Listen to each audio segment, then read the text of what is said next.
ಚಿದಾನಂದ ಸ್ವರೂಪಿಣೆ ದಿವ್ಯಜ್ಞಾನ ಸಂಪನ್ನಾಗ ಶ್ರೀ ಗುರು ದಿವಾಕರ ಸ್ವಾಮಿನೇ ನಮಃ.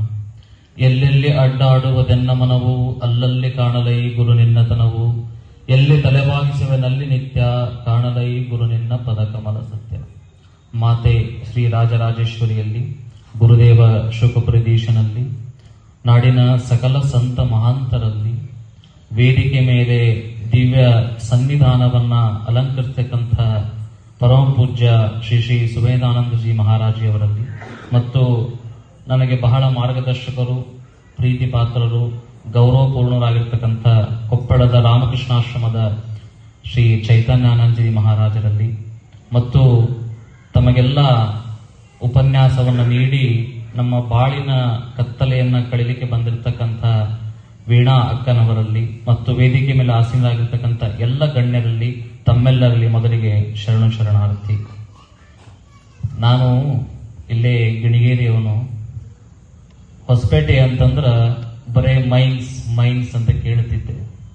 ಆದ್ರೆ ಇವತ್ತು ಬಂದು ನೋಡಿದಾಗ, ಇಂತಹ ಜಾಗ ನೋಡಿದಾಗ, ಹೊಸಪೇಟೆಯಲ್ಲಿ ಮೈಂಡ್ ಪೀಸ್ ಆಗೋ ಜಾಗ ಸಿಕ್ಕೈತಲ್ಲ, ಇದು ಬಹಳ ಶ್ರೇಷ್ಠವಾದ ಅನಿಸ್ತದೆ. ಯಾಕಂದ್ರೆ ಎಲ್ಲಾ ಬರೀ ಹೊಸಪೇಟೆ ಅಂದ ತಕ್ಷಣ ಮೈನ್ಸ್ ಅಂತಾರ. ಹೊಸಪೇಟೆ ಒಳಗಡೆ ಮೈಂಡ್ ಪೀಸ್ ಆಗುವಂತ ಒಂದು ಜಾಗ ಐತಲ್ಲ, ಇದು ಬಹಳ ಶ್ರೇಷ್ಠವಾದದ್ದು.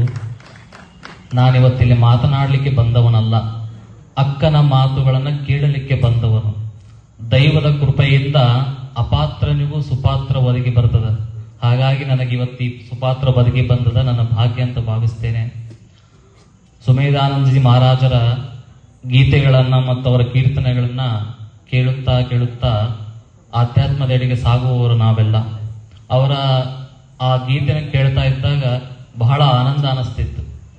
ಅದಕ್ಕೆ ಒಂದು ಸಣ್ಣ ದೃಷ್ಟಾಂತ ನೆನಪಾಯ್ತು ನನಗೆ, ಯಾವುದು ನಿಜವಾದ ಆನಂದ ಅಂತ ಹೇಳಿ.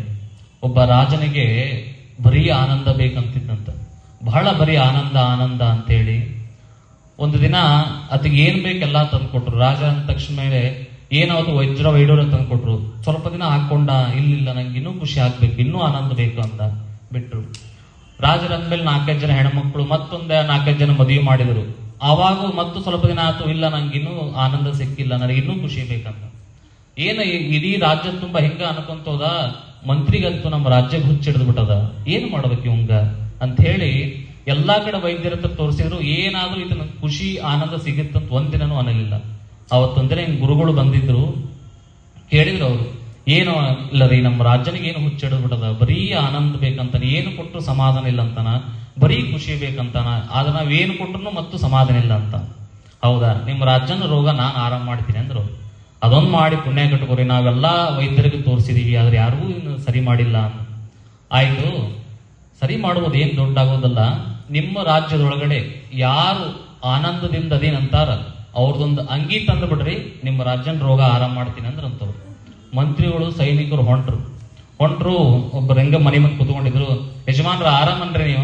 ಆರಾಮದೇನ್ರಿ ಬಾಳ. ಅಲ್ಲ, ಇಡೀ ಸಂಪೂರ್ಣವಾಗಿ ಸಂತೋಷದಿಂದ ಅಂತೀನ್ರಿ, ನಾನು ಸಂತೋಷ ಇರ್ಬೇಕಂತೀನಿ, ನಾನು ಹೇಳ್ತಿ ಬರೀ ಜಗಳ ಮಾಡ್ತಾಳ ಅಂತ ಬಿಟ್ರು. ಮತ್ ಮುಂದೆ ಹೋದ್ರು. ಮುಂದೆ ಹೋಳಿದ್ರು, ಆ ಯಜಮಾನ್ರ ನೀವು ಸಂತೋಷದಿಂದ ಇದೀರಾ ಯಾವಾಗ್ಲೂ? ನಾನು ಸಂತೋಷದಿಂದ ಅದೀನ್ರಿ, ನಮ್ಮ ಮಕ್ಕಳು ಮಾತು ಕೇಳಲ್ಲ ಅಂದ್ರು ಒಬ್ರು. ಮತ್ತೆ ಬಿಟ್ರು. ಮುಂದೆ ಹೋದ್ರು. ಅವ್ರು ಫಸ್ಟ್ ಕೇಳ್ಬಿಟ್ರು, ನಿಮ್ ಹೆಂಡತಿ ಮಕ್ಕಳು ನಿಮ್ ಮಾತು ಕೇಳ್ತಾರಲ್ಲ? ಚಲೋ ಕೇಳ್ತಾರ್ರಿ, ಹಂಗಾರೆ ಖುಷಿಯಾಗಿರ್ಬೇಕು ನೀವು ಯಾವಾಗ್ಲೂ ಇರ್ಬೇಕಂತಂದ್ರೆ, ಇರಾಕ್ ಚಲೋ ಮನಿ ಇಲ್ಲ ನನಗ ಅಂತ ಅವನು ಬಿಟ್ರು. ಮತ್ ಮುಂದೆ ಹೋದ್ರು. ಮತ್ ಕೇಳಿದ್ರು, ಇಲ್ಲ ನಾನು ಮನಿ ಚಲೋ ಐತಿ, ಹೆಂಡತಿ ಮಕ್ಕಳು ಚಲೋ ಅದ, ಅಡ್ಡಾಡಕ್ ಒಂದ್ ಕಾರ್ ಇದ್ರೆ ಬೇಸಿತ್ತು ನನಗ ಅಂತ ಯಾರನ್ನ ಕೇಳ್ಕಂತ ಹೋಗ್ಲಿ ಇನ್ಗ ಅನ್ಕೊಂತವ್ರು. ಮಂತ್ರಿಗಳು ಸೈನಿಕರು ಇಡೀ ರಾಜ್ಯ ಸುತ್ತಿ ಬಂದು ಸಾಕಾಗಿ ಇನ್ನೇನು ತಮ್ಮ ಅರಮನೆಗೆ ಹೋಗ್ಬೇಕು, ಕಾಡು ದಾರಿ ಹೋಗ್ತಿದ್ರು. ಒಂದು ಸಣ್ಣ ಆಶ್ರಮದ ಕುಟೀರ, ಒಂದು ಹಾಡು ಕೇಳಿಸ್ತಿತ್ತು ಅವರಿಗೆ. ಆ ಭಜನೆ ನಡೆದಾಗಿದೆ ಹೋದ್ರು. ಬಹಳ ಆಯಾಸ ಆಗಿತ್ತು. ಕಲ್ಪನೆ ಮಾಡ್ಕೋಬೇಕು, ಒಂದ್ ಸಣ್ಣ ಗುಡಿಸ್ಲ, ಅದ್ರ ಮುಂದೆ ಒಬ್ಬ ಮನುಷ್ಯ ಕುತ್ಕೊಂಡಾನ, ಬಡಕಲ ದೇಹ, ಒಂದು ದೋತ್ರ ಉಟ್ಕೊಂಡು ಹಾಡು ಆಡ್ಕೊಂತ ಕುತ್ಕೊಂಡಾನ, ಕೀರ್ತನೆ ಮಾಡ್ಕೊಂತ ಕುತ್ಕೊಂಡಾನ. ಇವ್ರು ಹೋಗಿ ಅಜ್ಜ ಒಂದ್ ಸ್ವಲ್ಪ ನೀರ್ ಕೊಡು ಅಂದ್ರು, ಕುಡಿದ್ರು. ಹಿಂಗಾಗ್ಬಿಟ್ಟೈತಿ, ಅಡ್ಡಾಡ್ಕೊಂತ ಬಂದೀವಿ, ನೀನಾರ ಆರಾಮಂದದಿ ಇಲ್ಲ ಅಂತಂದ್ರು. ನಾ ಸಚ್ಚಿದ ಆನಂದದಿಂದ ಅದೀನಿ, ಯಾವಾಗ ಸದಾಕಾಲ ಆನಂದದಲ್ಲಿ ಇರ್ತೀನಿ ನಾನು ಅಂದ. ಯಪ್ಪ ಪುಣ್ಯಾತ್ಮ, ಇಡೀ ರಾಜ್ಯ ಸುತ್ತಾಡಿ ಬಂದೀವಿ, ಒಬ್ರು ಆನಂದದಿಂದ ಹೇಳಿಲ್ಲ, ನಿಂದೊಂದು ಅಂಗಿದ್ರು ತಂದ್ಕೊಡು ಅಂದ್ರ ಅವ್ರು. ಅಂಗಿದ್ರೆ ಹಿಂಗೆ ಹಾಕಿರ್ತಿದ್ದೆ ನಾನು ಅಂದಾತ. ಇಡೀ ರಾಜ್ಯ ತುಂಬಾ ಸುತ್ತಿ ಬಂದಾರ, ಅವ್ರ ಹತ್ರ ಬಗೆ ಬಗೆ ಅಂಗಿಗಳದವು, ಬಗೆ ಬಗೆ ಪ್ಯಾಂಟ್ಗಳದವು, ಆನಂದ ಇಲ್ಲಂತಾರ. ಇಲ್ಲೊಬ್ಬ ಸಿಕ್ಕಾನ ಆನಂದ ಅಧೀನಂತಾನ, ಆದ್ರ ಅವನ ಹತ್ರ ಅಂಗಿನ ಇಲ್ಲ. ಈಗ ಹೋದ್ರು ಮಂತ್ರಿಗಳು ಹೋಗಿ ಆ ಗುರುಗಳು ಹೇಳಿದ್ರು, ನೋಡ್ರಿ ಇಷ್ಟ ರಾಜ್ಯ ಸುತ್ತಿದ್ವಿ, ಒಬ್ರು ಹಿಂಗ್ ಅಂತಾರ, ಒಬ್ಬ ಸಿಕ್ಕ ಆನಂದದೀನ್ ಅಂತ ಹೇಳಿ, ಆದ್ರವ ಹಿಂಗ್ ಹೇಳಿದ ಅಂತಂದು. ರಾಜನ ಕುತ್ಕೊಂಡು, ನೋಡು ರಾಜ, ನಿಜವಾದ ಖುಷಿ ಎಲ್ಲೈತಂದ್ರ ಈ ದೇವ ಮಂದಿರ ಭಜನೆ ಒಳಗ ಕೀರ್ತನೆ ಒಳಗೈತಿ, ಇದನ್ನ ಮಾಡ ನೀನು ಸಂತೋಷ ಸಿಗ್ತದೆ ಅಂತ ಹೇಳಿದ್ರು ಅವರು. ದೇವ ಮಂದಿರ ಭಜನೆ ಪೂಜೆ ಪುನಸ್ಕಾರಗಳು, ಜೀವನದ ಅಲಂಕಾರ ಮನಸ್ಸಿನುದ್ಧಾರ, ಭಾವಂ ಚುಲ್ಲ ಜಗದಿ ಬಿಡಿಸಿ ಮೇಲವು ದಾವದಾದಡು ಹೊಡಿತು ಮಂಕುತಿಮ್ಮ ಅಂತ ಹೇಳಿ ಹೇಳಿದ್ದವರು. ಅದಕ್ಕೆ ದೇವ ಮಂದಿರ ಭಜನೆಯನ್ನ ಗುರುಗಳ ಸಾನ್ನಿಧ್ಯದಲ್ಲಿ ನಾವು ಮಾಡ್ತಾ ಇದ್ದಾಗ ಅದು ಜೀವನಕ್ಕೆ ಅಲಂಕಾರ ಆಗ್ತದಂತ, ಮನಸ್ಸಿಗೆ ಉದ್ಧಾರ ಆಗ್ತದೆ ಅಂತ ಹೇಳಿದ್ರು. ಅಕ್ಕನ ಮುಂದೆ ನಾನು ಬಹಳ ಮಾತಾಡೋದಿಲ್ಲ, ಯಾಕಂದ್ರೆ ಅವರ ಮಾತುಗಳನ್ನು ಕೇಳೋಕೆ ಬಂದವನ ನಾನು. ಹೇಗೆ ಅಂತಂದ್ರೆ ಅವರ ಮಾರ್ಗದರ್ಶನದಲ್ಲಿ ಅವರ ಎಲ್ಲ ಭಾಗಶಃ ಎಲ್ಲ ಪುಸ್ತಕಗಳನ್ನ ಓದಿಕೊಂಡು ಅದೇ ದಾರಿಯಲ್ಲಿ ನಡೀಬೇಕು ಅನ್ನೋ ಹಂಬಲದಿಂದ ವ್ಯಕ್ತಿ ಇರ್ತಕ್ಕಂಥದ್ದು. ಒಂದು ಇವತ್ತಿನ ಪುಣ್ಯಮಯವಾದ ದಿನ ಇದೆ, ಗೀತಾ ಜಯಂತಿ ಇದೆ.